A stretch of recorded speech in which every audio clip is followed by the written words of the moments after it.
AP ప్రభుత్వం కీలక నిర్ణయం తీసుకుంది. యువతకు సంబంధించి సరికొత్త కార్యక్రమాన్ని తీసుకొస్తుంది. రాష్ట్రంలో ఔత్సాహిక పారిశ్రామికవేత్తలుగా ఎదగాలి అనుకునే యువతకు చేయూతనివ్వాలని భావిస్తుంది.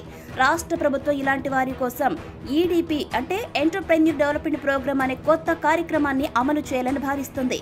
ఈ మేరకు ప్రణాళికలు సిద్ధం చేస్తుంది. బీసీ, ఆర్థికంగా వెనుకబడిన తరగతులు, కాపు యువతను ఔత్సాహిక పారిశ్రామికవేత్తలుగా తీర్చిదిద్దే దిశగా ఈ నిర్ణయం తీసుకుంది.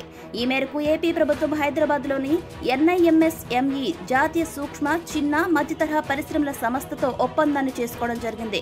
ఈ కార్యక్రమం అమలుకు సంబంధించి ఇప్పటికే ఆ సంస్థతో ఆయా శాఖల అధికారులు చర్చించడం ప్రారంభించారు. అక్కడ నేర్పించే పరిశ్రమల సిలబస్కు అనుగుణంగా 4 లేదా 6 వారాల శిక్షణ అందిస్తారు. ఈ మేరకు ఒక్కో అభ్యర్థిపైన అయ్యే ఖర్చును కేంద్ర రాష్ట్ర ప్రభుత్వాల నిధుల నుంచి భరించనుంది. అంతేకాదు ఏటా 2000 మందిని ఔత్సాహిక పారిశ్రామికవేత్తలుగా తీర్చిదిద్దేలా ప్రతిపాదనలు సిద్ధం చేశారు అధికారులు.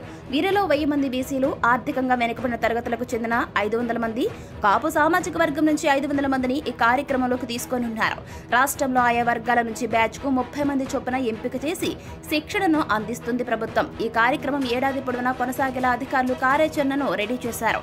ఈ శిక్షణకు ఎంపిక చేసేందుకు గాను ప్రత్యేకంగా ఒక విధానం, ప్రశ్నావళిని కూడా తీసుకొస్తున్నారు. మొత్తంగా చూసుకుంటే 5 ఏళ్లలో 9000 మందిని పారిశ్రామికవేత్తలుగా తయారు చేసేలా ప్రణాళికల్ని సిద్ధం చేశారు. NIMSMEలో శిక్షణ తర్వాత వారి యొక్క ఇంట్రెస్ట్కి అనుగుణంగా పరిశ్రమల ఏర్పాటుకు రాష్ట్ర ప్రభుత్వం సహకారం అందిస్తుంది. శిక్షణ పూర్తి చేసుకున్న యువత తమకు వచ్చే ఆలోచనల్ని సదరు సంస్థతో నిరంతరం పంచుకునే అవకాశం ఉంటుందని ప్రభుత్వం చెబుతుంది. యువతకి ఇది మంచి అవకాశమనే చెప్పాలి.